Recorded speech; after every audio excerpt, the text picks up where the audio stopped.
여러분, 새해가 시작된 지 벌써 몇 주가 흘렀죠. 여러분들은 연말, end of year라고 하나요? 영어로? 하면 생각나는 단어가 있으신가요? 저는 연말 하면 시상식이라는 단어가 떠오릅니다. 연말이 되면 1년 동안 그 분야에서 두각을 나타내거나 뚜렷한 성과를 낸 사람들에게 상을 주고 축하하는 행사가 참 많죠. 시상식의 꽃은 역시 대상일 것입니다. 대상, 누구? 이렇게 호명하게 되면 시상식에 참여한 동료들이 큰 환성과 함께 박수로 축하해 줍니다. 대상 수상자는 감격에 겨워서 걸어 나와 대상 트로피와 꽃다발을 받아들고는 겸손하게 수상소감을 말하죠. 저는 이 시상식들을 바라볼 때마다 드는 생각이 좀 있습니다. 대상 받은 저분의 소감은 정말 겸손한데 정말 자신이 잘하고 열심히 해서 받았다는 보상 심리는 전혀 없는 것일까? 후보에 올랐지만 상을 받지 못한 저분은 정말 기뻐서 박수 쳐주고 축하해 주는 것일까? 상을 받은 사람이 부럽거나 속상함이 과연 일도 없을까? 아예 후보에 오르지도 못한 배우들의 마음은 어떨까?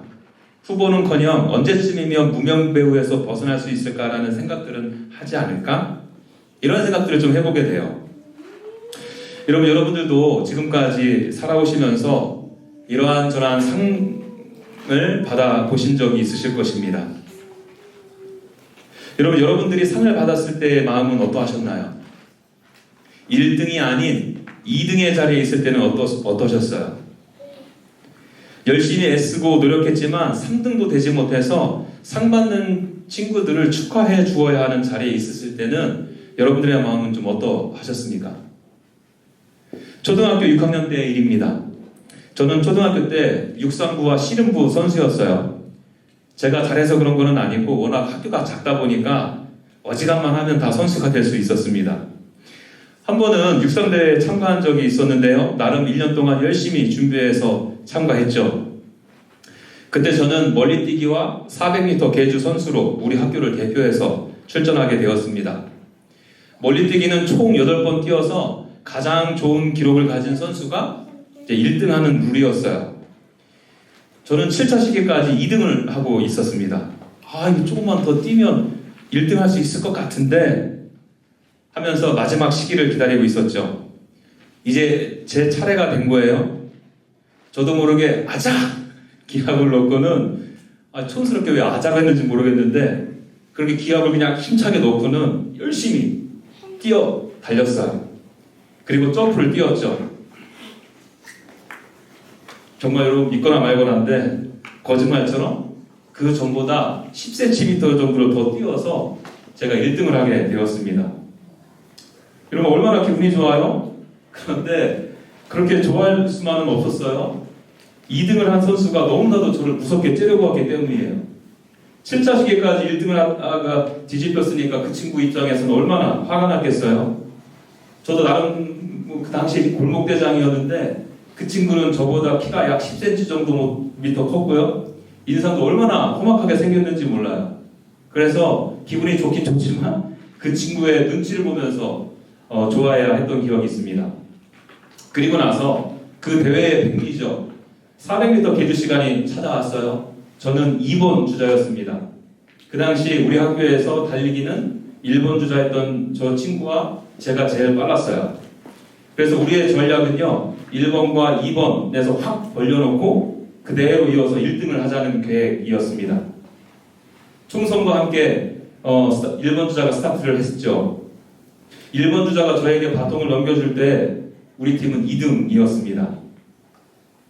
바통을 받자마자 또 열심히 달리지 않았겠어요? 그래서 겨우겨우 1등을 따라잡아서 제가 3번 주자한테 바통을 넘겨줄 때 그때 우리 팀이 1등이었어요. 그 순간 저는 나 이제 이가랑 되는 거야 하고 너무 좋아했죠. 그런데 이게 웬걸 3번 주자까지 1등으로 달리다가 그만 마지막 주자에서 뒤집어졌어요. 1등을 내어주고 말았습니다. 여러분 2등도 참 잘한 거 아닌가요? 그런데 저는 2등에 만족할 수 없었어요. 2등으로 밀린 우리 팀 선수들을 얼마나 욕했는지 몰라요. 그리고 1등을 차지한 다른 학교 선수들 옆에서 괜히 어깨에 부딪히고 그랬어요. 뭐라고 하면 시비 걸어서 싸우려고요. 그 친구들은 만만해 보였거든요. 그래서 여러분 제가 400m 개주하고 시상식 할 때 찍은 사진이 있는데 진짜 과간이에요.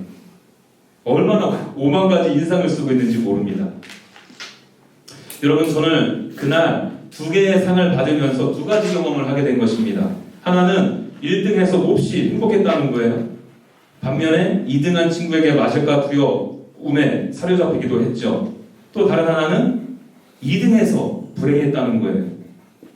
그리고 1등을 차지한 아이들을 어떻게든 해주려고 했다는 것입니다. 여러분 상은 이렇게 2가지 면을 다 가지고 있는 것 같아요. 상을 받았다는 것은 남들과 비교해서 남들보다 탁월함을 인정받는 것입니다. 그 분야에 있어서 그동안의 노력, 애씀, 가지고 있는 능력을 인정받았다는 근거가 되기 때문에 격려가 되죠. 이것은요, 그 상이 갖는 중요성과 그 상이 갖는 권위가 크면 클수록 더욱 그러할 거예요. 반대로 상이 갖는 역기능도 있습니다. 비교에서 오는 교만, 자기의 열등감, 질투 등을 부추기기도 하죠. 1등한 사람들을 미워하게 되고요. 심한 경우에는 그들을 어떻게든 아래로 내리려고 폭력적인 모습을 보이기도 하잖아요. 반대로 2등한 사람들을 무시하기도 하고요. 여러분 이런 의미에서 저는 우리 교회 안에서는 앞으로도 이 상이 없었으면 하는 바람이 있어요. 구역별 찬양대회, 전도대회 등을 통해서 순위를 정하고 상을 주는 것 말입니다. 제가 신학 공부할 때 어느 교회를 섬기고 있는 같은 신학생인 교육자분께 들은 이야기예요. 그분이 섬기는 그 교회는 주보를 만든대요. 그 주보에 헌금하신 분의 이름을 쭉 적는다고 합니다. 구역 순도 아니고요, 가나다 순도 아니에요. 헌금을 많이 하신 분들 순으로 주보에 실린다고 하더라고요. 그러면서 하는 말이 이렇게 하고 나서 교회에 헌금이 늘었대요. 우리 교회도 한번 적용시켜볼까 살짝 고민하고 있는데, 여러분 저는요 그 당시에 그 교회 리더분들에게 정말 화도 많이 나고요, 진짜 묻고 싶었어요. 교회 주보에 헌금 많이 하는 순으로 이름을 올리는 의도가 무엇인지 묻고 싶었어요. 그 리더분들이 의도가, 동기가 순수했는지는 몰라도 이는 잘못된 것입니다. 왜냐하면 헌금이라는 아름다운 믿음의 고백을 이용해서 성도님들에게 경쟁심을 유발시켰기 때문이에요. 이로 인해서 성도님들을 교만의 자리에 앉게 하거나 열등감의 자리에 앉게 만들었기 때문이에요.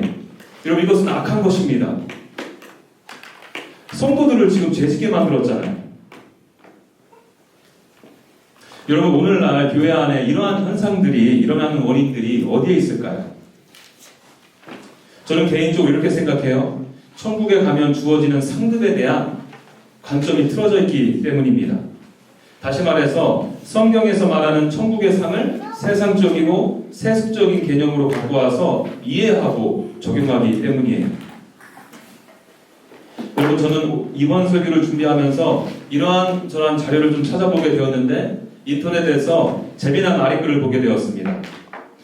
이 글을 보니까요, 천국에서 상급 받을 자들의 순위를 매겨놓았더라고요. 읽어드릴게요. 여러분들은 과연 이대로 하나님 나라에 가면 몇 위에 차지할까 한번 헤아려 보세요. 1순위 순교자들, 2순위 전도자들, 3위 신앙의 절개를 지키는 사람들, 4위 무명으로 주님의 사랑을 실천한 사람들, 5위 가난한 자 도와주고 목회자와 성도들을 위한 사람들. 이거 많이 했으면 좋겠네요.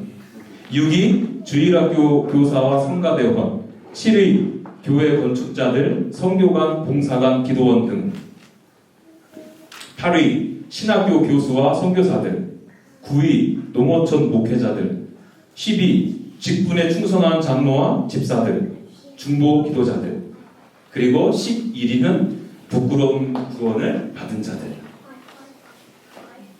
여러분 중간은 좀 드셨나요? 여러분 이게 도대체 어떤 근거로 이렇게 순위를 매겨놓았는지 모르겠어요. 적어도 제가 알기로는 성경적인 근거가 전혀 뒷받침되지 않은 순위표거든요. 그리고 더 나아가서 이 순위는요, 하나님 보좌에서 얼마나 가까운 자리를 차지하느냐의 기준이 또 된다고 하더라고요. 그리고 여러분들도 몇 번 들어보셨을 거예요. 이 땅에서 주님께 충성하면 천국에서 금 면류관을 쓰고 성과 같은 큰 집에서 하인을 거느리며 산다는 이야기요. 그러나 반대로 대충 교회 생활하는 사람들은 천국에 가서도 개털 모자를 쓰고 다니며 천막 같은 허름한 판자촌에서 살게 된다는 이야기요. 그런데 여러분 한번 생각해 보시죠. 천국에 가셨어요? 그런데 천국에 갔어도 개털 모자를 쓰고 다니면서 부끄러워하고 박탈감에 시달린다면 그것이 과연 하나님의 나라일 수 있을까요? 반대로 금면류관을 쓰고 단독주택에 사는 사람들이 그렇지 못한 사람들을 바라보며 무시하고 교만해진다면 그것이 과연 선하신 하나님의 통치가 완성된 하나님의 나라일 수 있겠냐는 거예요. 그 안에는 여전히 세상의 경쟁 논리, 세속적인 상해 논리에 의해 지금 지배되어져 있는 나라 아닌가요? 여러분 이러한 오류가 있기 때문에 어떤 신학자분들은 천국에 상이 없다 하시는 분들도 있어요. 그러나 그렇지 않아요. 성경에는 분명히 상급의 개념이 있습니다. 제가 성경 한 구절만 읽어드릴게요. 마태복음 6장 1절입니다. 사람에게 보이려고 그들 앞에서 너희 의를 행하지 않도록 주의하라. 그리하지 아니하면 하늘에 계신 너희 아버지께 상을 받지 못하리라. 이 말씀 여러분 예수님께서 상에 대해 직접 언급하신 말씀이에요. 여러분 제가 시간 관계상 더 소개는 드리지 않겠지만 예수님께서 이 상에 대해서 정말 많이 언급하셨습니다. 나중에 인터넷으로 상이라는 단어를 쳐서 구절 찾기를 한번 해보십시오. 깜짝 놀라실 거예요. 여러분 이렇듯 성경은요 천국의 상급을 긍정하고 있어요. 그렇다면 이런 질문이 좀 드시겠죠. 성경에서 말하는 천국의 상급은 과연 무엇이냐는 것입니다. 여러분 크게는 두 가지 의미가 있어요. 그중 한 가지 의미를 우리가 알 수 있는 본문이 바로 오늘 본문입니다. 오늘 본문을 살피기에 앞서서 당시 고린도 교회가 직면한 문제가 무엇인지를 좀 살펴보겠습니다. 그래야 오늘 본문의 문맥을 이해하고 상이 무엇인지 우리가 결론에 도달할 수 있기 때문에 그래요. 아시는 것처럼 고린도 교회는 사도 바울이 개척한 교회죠.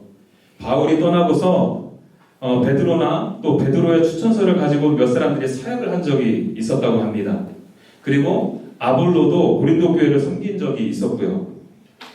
여러분 이런 면에서 고린도 교회는 참 감사해야 했죠. 사도 바울, 베드로, 아볼로에 이르기까지 복음에 정통한 사도들과 사역자들이 섬겼으니 그들이 얼마나 풍성한 복음의 은혜를 누리지 않았겠어요? 그들은 서로 자라온 배경과 환경이 다르기에 그들이 강조점은 조금씩 다를 수 있었을 것입니다. 표현하는 방법도 다를 수 있고요. 그러나 이들은 모두 예수 그리스도의 십자가 죽으심과 부활을 증거하고 가르치는 사역자들임에는 틀림이 없었다는 거예요. 그런데 그 고린도 교회 안에서 어떠한 사람들은 아볼로가 좋다고 했어요. 베드로가 좋았다고 했습니다. 바울이 좋다고 했어요. 교회가 나뉜 것입니다. 그리고 이것이 고린도 교회가 직면한 큰 문제 중에 하나였어요. 그래서 사도 바울은 다음과 같이 말하죠. 고린도 전서 3장 5절에서 9절이에요. 우리 교독식으로 읽어볼까요? 우리가 읽었던 본문 바로 앞이거든요. 제가 먼저 읽습니다. 그런즉 아볼로는 무엇이며 바울은 무엇이냐? 그들은 주께서 각각 주신 대로 너희로 하여금 믿게 한 사역자들이니라. 나는 심었고 아볼로는 물을 주었을 때 오직 하나님께서 자라나게 하셨느니. 그런즉 심는 이나 물 주는 이는 아무것도 아니로되 오직 자라게 하시는 이는 하나님 뿐이니라. 심는 이와 물 주는 이는 한 가지니라. 다 같이요. 우리는 하나님의 동역자들이요 너희는 하나님의 밭이요 하나님의 집이니라. 무슨 말이에요 여러분? 지금 사도 바울은 나뉘지 말라고 지금 말하고 있는 거예요. 왜요? 바울, 베드로, 아볼로 모두 하나님의 사역자들이기 때문에요. 여러분 10절도 눈으로 보시겠습니까? 내게 주신 하나님의 은혜를 따라 내가 지혜로운 건축자와 같이 터를 닦아두매 다른 이가 그 위에 세우나 그러나 각각 어떻게 그 위에 세울까 조심할지니라. 여기도 보시면 사도 바울은 자기 자신을 지혜로운 건축자라 이렇게 지금 비유하고 있습니다. 건축자는 집을 짓기 위해서 자신의 모든 경험과 지식을 동원해서 각각의 일꾼들에게 일을 할당하죠. 여러분, 이 말은 무엇을 전제합니까? 건축자는 자기 스스로 혼자 이 건축하는 일을 모두 감당할 수 없음을 전제하고 있어요. 집 짓는 게 보통 어렵고 복잡한 게 아니잖아요. 건축자는 많은 동료 일꾼의 솜씨와 기능에 도움을 필요로 합니다. 혼자서는 다 못하기 때문에 일꾼들의 힘든 노동에 의지해야 돼요. 그것을 알기에 사도 바울은 건축자라고 표현한 거예요. 그렇기 때문에 사도 바울은 자신도 베드로도 아볼로도 또 교회를 섬기는 모든 지도자들, 모든 성도들 모두가 하나님의 동역자임을 계속해서 지금 강조하고 있는 것입니다.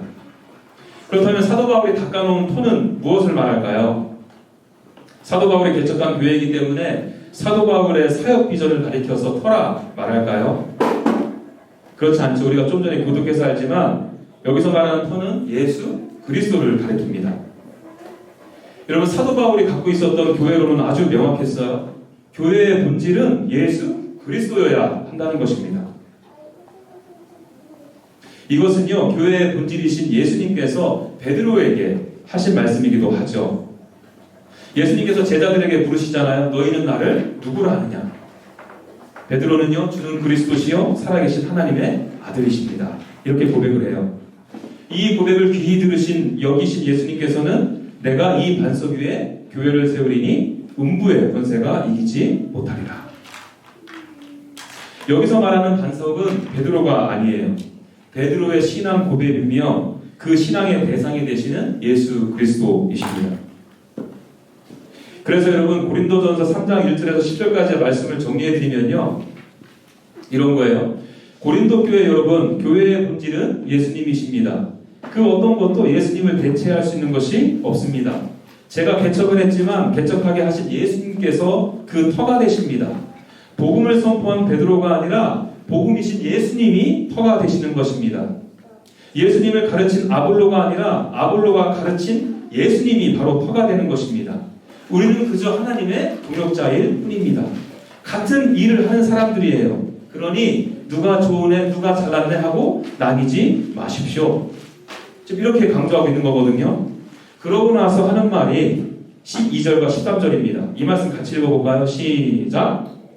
만일 누구든지 금이나 은이나 보석이나 나무나 풀이나 짚으로 이 터 위에 세우면 각 사람의 공적이 나타날 터인데 그날이 공적을 밝히리니 이는 불로 나타나고 그 불이 각 사람의 공적이 어떠한 것을 시험할 것입니다. 여러분, 여기서 그날은 예수님의 재림, 심판의 때를 가리킵니다. 사도 바울은 지금 마지막 때에 좀 전에 언급된 사도 바울 자신, 베드로, 아볼로의 공적이 다 드러날 것이다. 지금 이렇게 말하고 있어요. 그렇다면 여기서 말하는 공적은 무엇을 가리킬까요? 그들이 했던 사역. 문맥의 흐름을 보세요. 사도 바울은 좀 전에 터를 예수님이라고 말했잖아요. 그리고 나서 자신을 비롯한 모든 사역자들을 건축자, 일꾼으로 비유하고 있었잖아요. 하나님의 집을 지어가는 건축자, 일꾼이 하는 사역을 지금 공적이라 말하고 있거든요. 그런데 여러분, 사역자라고 해서 모든 사역을 인정받는 것 같지는 않아요. 그렇죠? 지금 사도 바울은 금이나 은, 보석, 또 나무나 집, 풀로 집을 지은 사람을 지금 대조하고 있잖아요. 그렇다면 여러분, 금이나 은, 보석과 같은 사역은 무엇이겠습니까? 예, 당연히 예수 그리스도 복음에 기초한 사역일 거예요. 반대로 나무나 짚이나 풀과 같은 사역은 복음이 아닌 다른 것이 동기가 되어 하게 된 사역일 것입니다. 여러분들 다 아시지만 사람들은 여러분 얼마든지 불순한 동기로 사역을 할 수 있지 않습니까? 잘 몰라서 실수를 저지르기도 하고요. 잘못을 범하는 경우도 많습니다. 십자가에서 죽으시고 부활하신 예수님을 만나서 순수한 동기로 사역을 시작할 때 있지만 그것이 변질이 되어서 더럽혀진 동기로 사역할 때도 충분히 있을 수 있다는 거예요. 나름 열정을 가지고 사역을 감당하긴 했지만 그것이 예수 그리스도 복음이 아닌 사람들로부터의 인기, 칭찬을 받는 것에 그 목적을 두고 있을 수도 있다는 말입니다. 겉으로는 하나님의 나라를 위해, 복음을 위해 열심히 섬긴다 하지만 그 내면을 들여다보면 자기 자신의 목회적 야망을 위해, 교회 성장을 위해 헌신할 수도 있다는 말이에요. 이렇게 나무나 풀로 세워진 것은 어떻게 된다고요? 그날에 다 태워질 것이다. 여러분, 여기에 성도로서 사역에 대하는, 사역에 임하는 아주 중요한 원리가 담겨져 있는 거죠. 같은 사역을 하더라도 마지막 날에 하나님께 인정받는 성도와 그렇지 못한 성도가 있을 수 있다는 거예요. 아울러 한 성도가 한 사역 중에서도 어떠한 사역은 불에 태워져 없어질 것이고 또 반대로 공적으로 남게 될 수도 있다는 것입니다. 이 판단은 오직 하나님께서 마지막 날에 정확하고 분명하게 하신다는 거예요. 사도 바울은 이러한 근거로 해서 섣불리 누가 좋으네 옳으나 판단하지 말라는 거예요. 이 판단으로 인해서 너희들이 나뉘지 말라 말하는 것입니다. 사도 바울 자신도 사람들에게는 인정받는 사역자일 수 있지만 하나님의 입장에서는 아닐 수 있다라는 거예요. 참 무서운 말씀이죠. 자, 여러분, 사도 바울은 이제 불시험을 견디어 공적이 그대로 있으면 상을 받을 것이다. 이제 이렇게 옮겨가고 있어요. 반면에 그 공적이 불타면 구원을 받되 불 가운데에서 받는 것이다. 이렇게 말합니다. 여기서 한 가지 좀 짚고 넘어갈 것이 있는데요. 어떤 분들은 이 표현을 근거로 해서 구원을 잃는 것으로 보시는 분들도 있는데 그렇지 않아요. 사도 바울은 지금 예수 그리스도는 터 위에 고린도 교회가 세워져 있음을 전제하고 지금 상의 개념을 말하고 있거든요. 요한복음 5장 24절에서는 내가 진실로 진실로 너희에게 이르노니 내 말을 듣고 또 나 보내신 이를 믿는 자는 영생을 얻었고 심판에 이르지 아니하나니 사망에서 생명으로 옮겨느니라. 이렇게 말하고 있어요. 여러분, 이 말씀은요, 예수 그리스도를 믿음으로 해서 주어지는 영생의 확실함을 보여주는 구절인 것입니다. 영광스러운 하나님의 역사인 거예요. 상의 없이 받는 구원을 덜 영광스럽거나 불완전한 구원으로 보는 것은 잘못된 견해예요. 구원은 말 그대로 영광스러운 하나님의 역사이거든요. 이것도 우리가 견지해야 되고요. 오늘 본문의 근거에서 구원받은 자로서 자신에게 허락된 사역을 진지하게 돌아가야 함을 일깨워주는 말인 거예요. 왜요? 어떤 것은 타서 없어지거나 상으로 남으니까요. 그렇다면 여러분, 여기서 말하는 상은 과연 무엇을 말할까요? 순수한 동기로 하나님이 기뻐하실 만한 사역을 해서 천국에서 과연 받는 상은 무엇이겠냐는 거죠. 여러분, 사실 오늘 본문에서 상이 무엇이다라고 구체적으로 언급되어 있지는 않습니다만 앞뒤 문맥을 살펴보건대 충분히 우리가 유추해 볼 수 있어요. 여러분, 우리가 지금 고린도전서 3장을 살피고 있잖아요. 사도 바울은 고린도전서 1장과 2장에서 하나님의 복음에는 능력과 지혜가 있다고 하면서 십자가에 달린 예수님, 부활하신 예수님만을 증거하겠다 강조합니다. 그리고 이 결과가 하나님의 성전으로 지어져 간다고 말해요. 고린도전서 3장 16절입니다. 우리가 살펴보는 본문 바로 다음 구절이에요. 너희는 너희가 다 하나님의 성전인 것과 하나님의 성령이 너희 안에 계시는 것을 알지 못하느냐. 여러분 잘 아시죠? 하나님의 성전은 건물이 아니라 영혼이잖아요. 그리스도인들이잖아요. 복음 사역을 통해 한 영혼 한 영혼이 교회에 더해지는 거거든요. 성전으로 지어져 가는 거거든요. 잘 보세요. 우리는 예수 그리스도의 십자가와 부활하심을 증거합니다.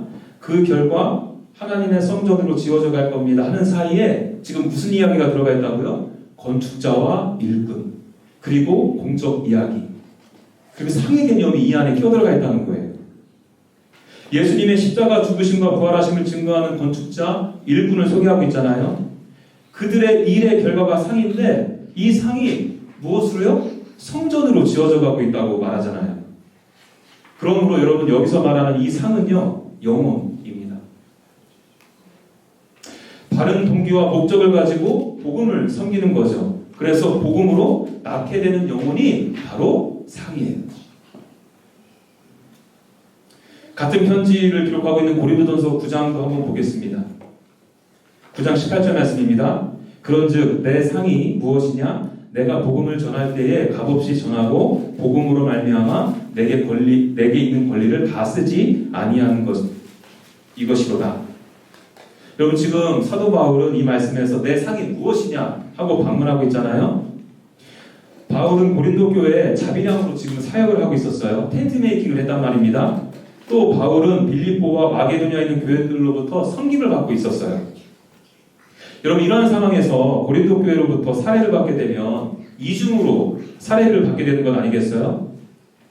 그런데 이것 때문에 고린도 교인들 중에서 바울을 좀 욕하는 사람들이 있었어요. 바울이 목회에 전념하지 않고 돈을 밝히는 자라고 비난을 했습니다. 그래서 사도 바울은 지금 내 상은 무엇이냐 이렇게 반문하면서 내가 사례를 받을 권리가 있지만 그 권리를 포기하고 복음을 위해서 온전히 헌신했다. 그 헌신을 통해 복음으로 낳게 된 너희들이 바로 내 상이다. 지금 이렇게 말하고 있는 것입니다. 여러분 이 말뜻이 좀 이해가 되시나요? 언뜻 이 말이 이해가 되지 않을 수 있어요. 저도 맨 처음에 이거를 연구하고 공부하면서 이게 무슨 상이지? 했거든요. 그런데 여러분 이 말씀은 우리의 입장에서 생각해 볼 것이 아니라 한번 바울의 입장에서 생각해 보자고요.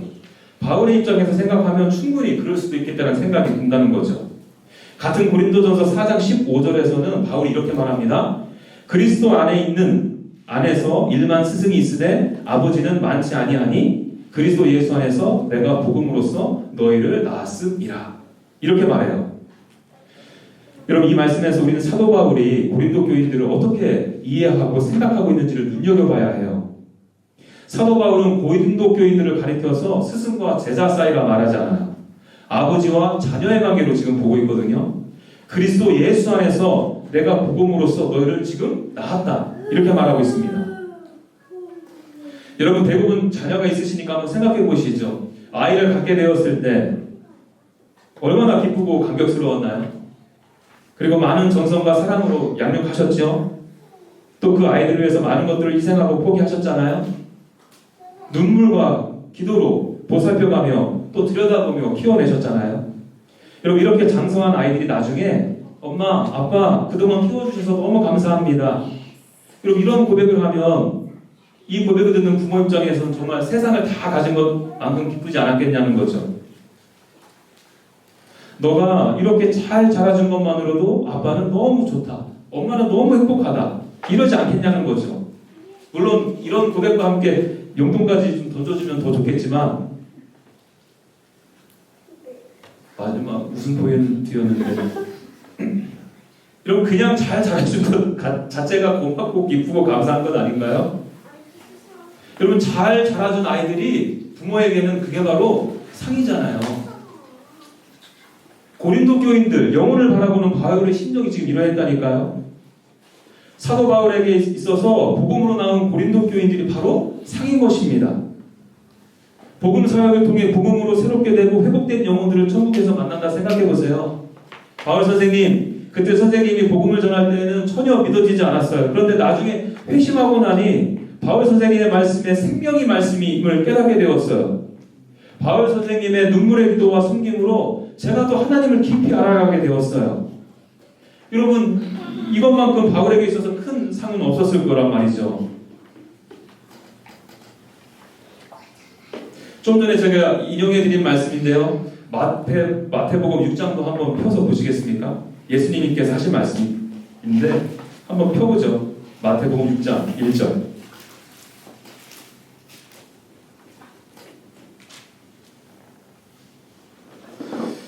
그 위에 제목이 뭐라고 되어 있습니까? 구제함을 은밀하게 하라 이렇게 되어 있어요.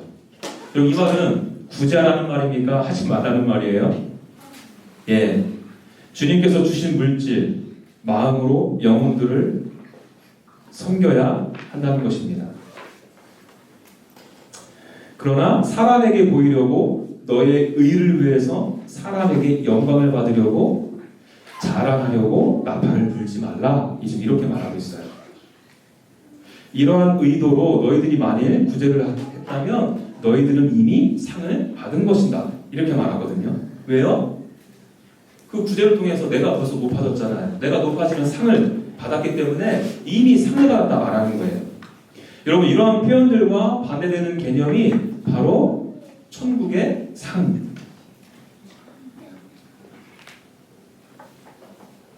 나를 사랑하는 것만큼 그 영혼을 사랑하고 그 아끼는 마음으로 그 영혼을 사랑하는, 섬기는 것이에요. 그 사랑의 섬김을 통해서 그 영혼이 하나님과 더욱 관계가 깊어지고 가까워지는 것.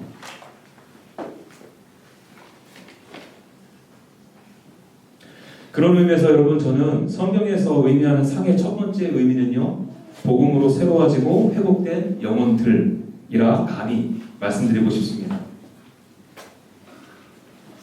내가 복음을 전하고 복음으로 섬긴 사람이 주님을 인격적으로 만나고 더 깊이 알아간다는 사실이 기쁨이고 그것이 바로 나의 상이라는 거예요.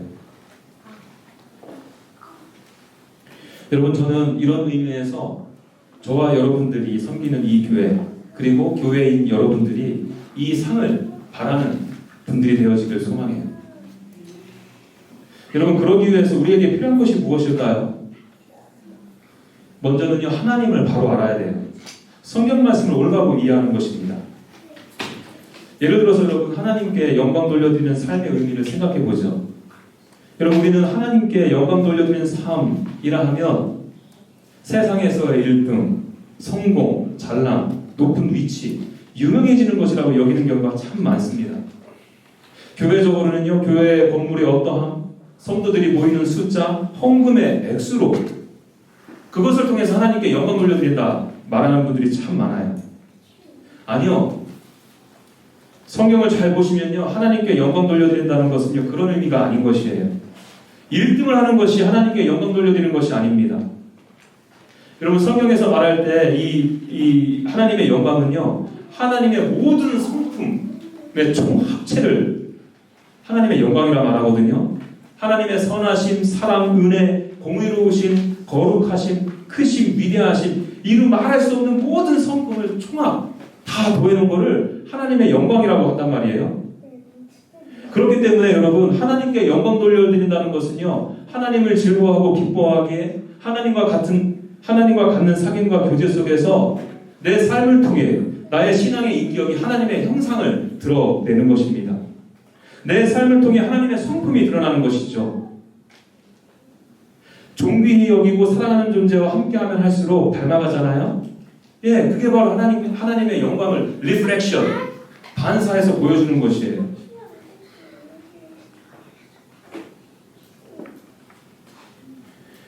그런데 우리가 너무나도 하나님께 영광 돌려드려야 된다는 말을 오해를 해도 보통 오해한 것이 아니에요. 여러분, 그런 오해가 있다 보면 어떻게 되겠습니까? 나름대로 열심을 갖고 교회 봉사하고요, 세상 나가서 섬기죠, 구제도 하고요. 그런데 여러분, 나중에 다 태워 없어지면 그거 얼마나 억울합니까?